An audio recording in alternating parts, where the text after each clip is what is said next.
Hello guys, कैसे हैं आप सब लोग। आई होप आप सब लोग ठीक होंगे। मैं भी बिल्कुल ठीक हूँ।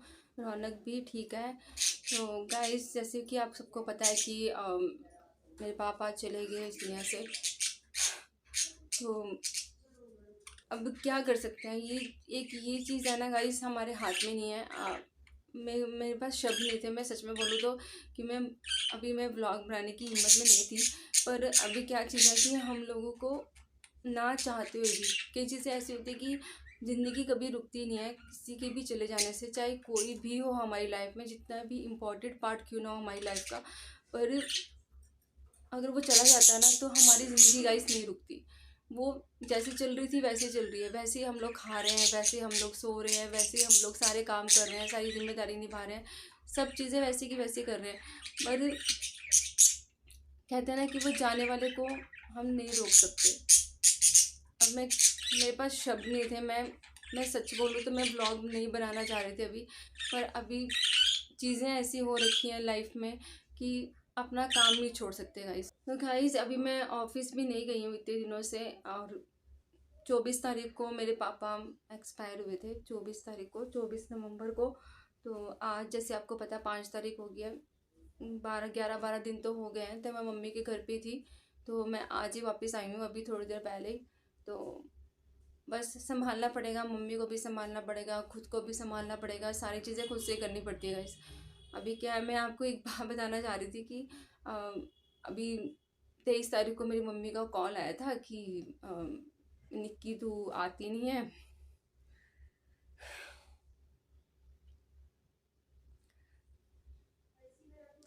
तू आती नहीं है पापा से मिलने के लिए, पापा की तबीयत ठीक नहीं है। मैंने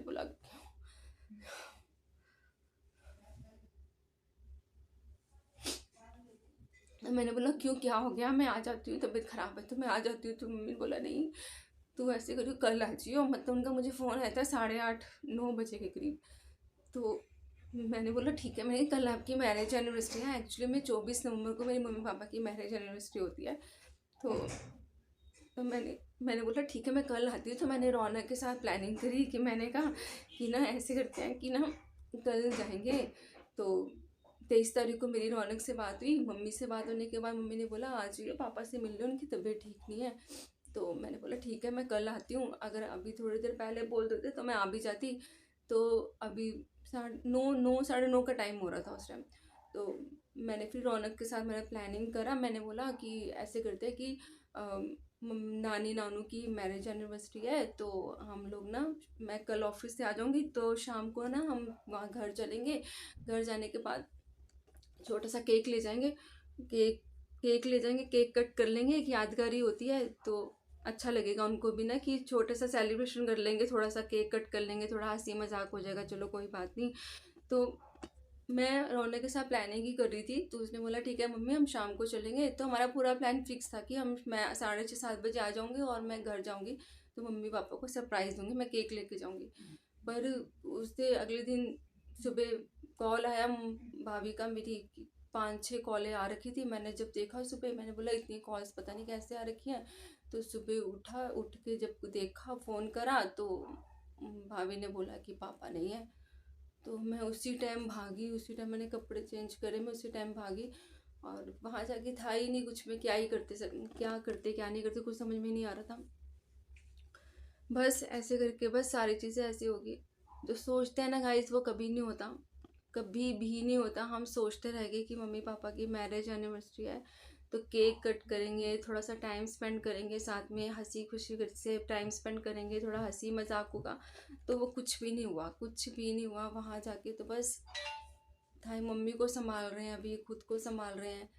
तो धीरे धीरे करके गाइस, ज़िंदगी को ना अपनी, कहते हैं ना, ज़िंदगी को अपनी पटरी पे लेके आना पड़ता है कि हमारा अंदर से हमारे जीने की इच्छा हो चाहे ना हो, पर हमें अपनों के लिए जीना पड़ता है।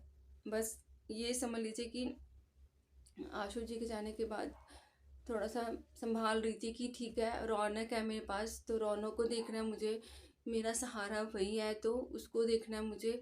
उसको उसको बड़ा करना है, उसकी परवरिश अच्छी करनी है, उसको उसको कुछ अच्छा अच्छा करना है उसके लिए। तो बस उसी की कोशिश में लगी हुई थी कि ठीक है, अगर आशु जी चले गए हैं तो मम्मी पापा हैं मेरे पास। तो अब पापा चले गए, अब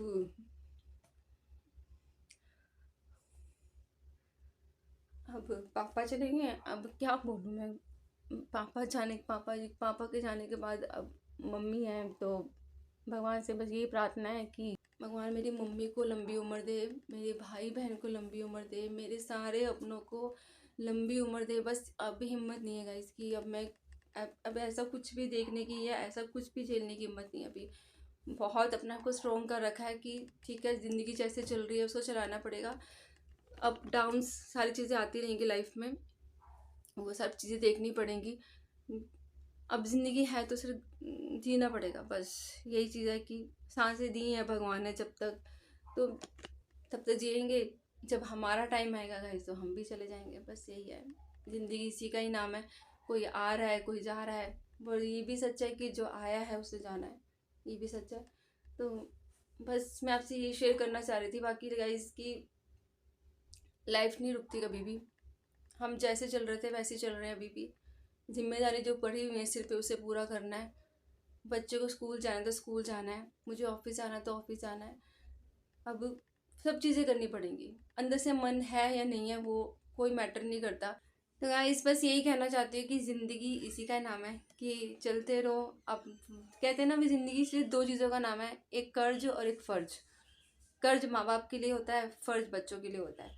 बस बस वो फ़र्ज अदा करते रहो, अपना कर्ज उतारते रहो, फ़र्ज अदा करते रहो, बस यही है। ज़िंदगी अपनी ऐसी ही चलेगी और कुछ नहीं है। बस बाकी 24 तारीख को पापा चले गए थे, तो उसके बाद फिर घर पे पाठ रखवाया था हमारे, क्योंकि हम लोगों में पाठ रखवाते हैं घर में, तो पाठ रखवाया था। तो अभी 3 तारीख को उसका मतलब पाठ का भोग डला है। पहले घर पे डला था, उसके बाद गुरुद्वारे में डला था। तो सब लोग आए थे घर में, भाभी वगैरह भैया वगैरह सब लोग आए थे, हेमा दीदी वगैरह, मतलब जो आस पास के जितने भी सब थे वो सब लोग वहाँ पे आए थे। गुरुद्वारे में माथा टेका था, वही एक अंतिम अरदास थी पापा की। तो बस उसमें सब शामिल हुए थे। कहते हैं ना कि दुख में अपनों का साथ होना बहुत ज़रूरी होता है, कि हम लोगों को ताकत मिलती है अपने अपनी चीज़ों से बाहर निकलने के लिए। बाकी निकलता तो गाइस कोई भी नहीं इतनी जल्दी, पर क्या करें, अब ज़िंदगी जीनी है, बस यही समझ लीजिए अपना। बस डेली में वही चीज़ें हैं, याद तो हमेशा ही रहेगी, माँ बाप को कभी नहीं भूला जाता। याद तो पापा की हमेशा रहेगी, हर सेकंड में हर घड़ी में उनकी याद आएगी। आशू जी की हर घड़ी में याद आएगी, मेरी मदर इन लॉ की हर घड़ी में याद आएगी। वही चीज़ है ना गाइस की, सबसे पहले मेरी मदर इन लॉ चले गए, फिर उसके थोड़े टाइम के बाद आशू जी चले गए, उसके बाद मेरे पापा चले गए। अब तो भगवान से प्रार्थना है कि बस ये साल ख़त्म हो जाए बस। अभी ये इस साल से बहुत डर लगने लगेगा, इस बहुत डर लगने लग गया कि अब ये साल ख़त्म हो जाए। बस यही चाहती हूँ कि ये साल ख़त्म हो जाए, बस सब अपने घर में सुख रहे, सुखी से रहे, खुश रहे, सब तंदुरुस्त रहें, सबकी लंबी उम्र हो, बस भगवान से यही प्रार्थना है। क्योंकि अब कोई भी दुख झेलने की हिम्मत नहीं है गाइस, अब नहीं सहा जाएगा। कितना स्ट्रांग बन जाएंगे, कितना स्ट्रांग, मेरे को ऐसा लगता है कि मैं अंदर से इतनी स्ट्रांग हूँ नहीं अभी, जितना मुझे बनना पड़ रहा है। कभी किसी चीज़ के लिए, कभी किसी चीज़ के लिए, कभी कोई परेशानी, कभी कोई चीज़, कभी कुछ कभी कुछ कभी कुछ ज़िंदगी में लगा ही हुआ है। तो अब स्ट्रांग बनना पड़ेगा, नहीं बनेंगे तो ज़िंदगी हार जाएगी, और ज़िंदगी को नहीं हारने दे सकते, क्योंकि मेरे ऊपर बहुत बड़ी जिम्मेदारी है अभी मेरे बच्चे की। तो बस भगवान करे उसको मैं सेट कर दूँ। अगर लिखा है ज़िंदगी आगे, पता नहीं क्या है क्या नहीं है गाइस, पर बस होप कर सकते हैं, भगवान से प्रार्थना कर सकते हैं कि सबके लिए अच्छा हो, सबके लिए। अब क्या बोलूँ मैं आपको, अच्छा तो क्या ही हो रहा है, सब बुरा ही हो रहा है अभी तो हमारी ज़िंदगी में। मैं बचपन में ये सोचती थी, बचपन में भी क्या, अभी मैं भी ये सोचती थी कि मेरे मेरे हस्बैंड मेरे साथ हैं, मेरे पापा मेरे साथ हैं, मेरे भाई मेरे साथ हैं, मेरी बहन मेरे साथ है, मेरी माँ मेरे साथ है, मेरे इन लॉस में सब मेरे साथ हैं। अभी बहुत ही 3 इम्पोर्टेंट लोग ज़िंदगी से चले गए हैं, तो बस भगवान उन सबकी आत्मा को शांति दे, बस यही कहना चाहती हूँ कि भगवान सबकी आत्मा को शांति दे, अपने चरणों कमलों में निवास दे। और बस ऐसी इतनी, इससे ज़्यादा मैं अब मेरा डेली का ये काम है अभी, क्योंकि मुझे पता है कि आगे मुझे रूटीन अपना वही सेट करना पड़ेगा, काम करना है, ऑफिस जाना है। कल से ऑफिस आऊँगी, इतनी छुट्टियाँ ले चुकी हूँ मैं, तो ऑफिस जाऊँगी कल से और अपना काम स्टार्ट करूँगी गाइस बस। क्योंकि जिम्मेदारी कभी हमारा पीछा नहीं छोड़ती। दिन वैसे ही चढ़ रहा है, शाम जैसी हो रही है, सुबह जैसी हो रही है, शाम वैसे हो रही है, दिन जैसे चढ़ रहा है, रात वैसे हो रही है। बस सूरज आता रहेगा, जाता रहेगा, बस यही है। बाकी आपसे रिक्वेस्ट है guys, please please please support कीजिएगा, जितना हो सके प्लीज़ सपोर्ट करें। Thank you so much, take care, bye.